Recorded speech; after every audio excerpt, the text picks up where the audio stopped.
नवरात्रीनिमित्त मेघनाने बनवलेलं आहे खीर. वाव, मस्त.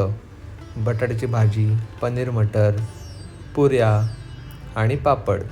लोणचंसुद्धा त्यासोबत मस्त झणझणीत आणि सोबतच हा पुलाव. तर हे सर्व मेघनाने का बनवलेलं आहे? दर नवरात्रीमध्ये मेघना बालिका पूजन करते.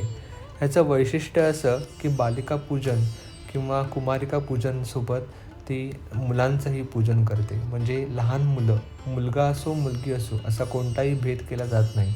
यातून शिकवण किंवा संदेश हाच दिला जातो की कधीही मुलामुलींमध्ये भेद करू नका, देव सर्वांमध्ये आहे.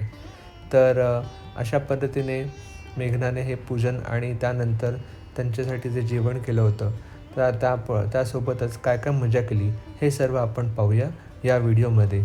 तर नमस्कार, मी सचिन रेड्डीज आणि स्वागत आहे तुमचा चॅनलमध्ये, मेघना सचिन या चॅनलमध्ये.